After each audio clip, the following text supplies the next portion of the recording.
She was quiet, elegant, and black. Yet that was enough to spark contempt in a flight attendant who saw only what she wanted to see. Without warning, a slap echoed through the cabin, shocking nearby passengers. But what no one realized, not even the woman who delivered the blow, was that the man sitting just one row behind was the victim's boyfriend. And not just any boyfriend. He was the billionaire owner of the airline. What happened next would bring the whole company to its knees. This wasn't just karma, it was accountability served on a silver platter at 35,000 feet. Monica Harris, a poised and successful woman in her early 30s, boarded the first-class section of a luxury airline for a surprise weekend getaway. She wore a modest designer outfit, carried herself gracefully, and tried to blend in. But from the moment she stepped on board, something felt off. Wait a second. Tell us where you're watching from in the comments. And don't forget to subscribe for more powerful stories like this. The flight attendant, Claudia, shot sharp glances, barely masking the judgment on her face. Monica noticed the dismissive tone, the condescending words, and the purposeful ignorance when she requested water. Claudia's prejudice wasn't hidden. It was paraded with a sneer. Other passengers looked on uncomfortably, but remained silent. Monica wasn't one to cause a scene. She remained composed, reminding herself she was used to these microaggressions. Claudia didn't know that Monica was Damien Cole's longtime girlfriend. This reclusive tech billionaire had chosen to sit a row behind, unnoticed, enjoying anonymity for once. Claudia returned mid-flight with an unnecessary attitude, questioning Monica's boarding pass as if she didn't belong in first class. When Monica calmly reaffirmed her seat, Claudia's voice grew louder. "Don't lie to me," she snapped, drawing the attention of the cabin. Monica reached for her phone to show her boarding pass, and that's when Claudia, either out of ego or hate, struck her across the face. Gasps echoed through the cabin. Phones came out. Passengers looked horrified.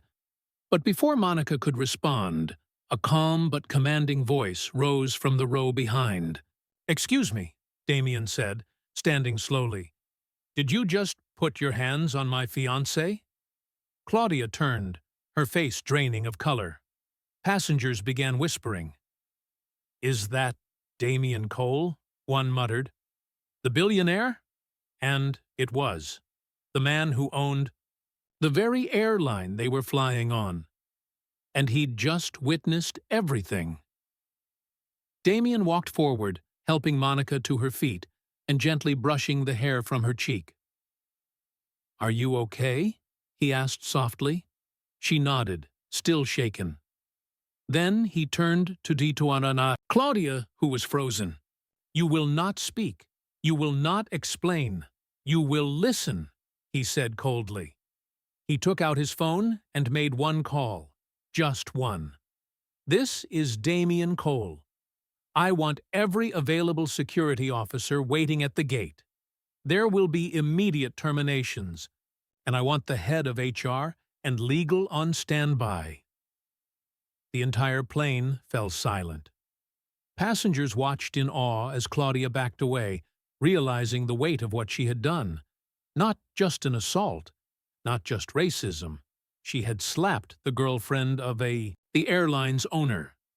When the plane landed, security was waiting. Claudia was escorted off without a word.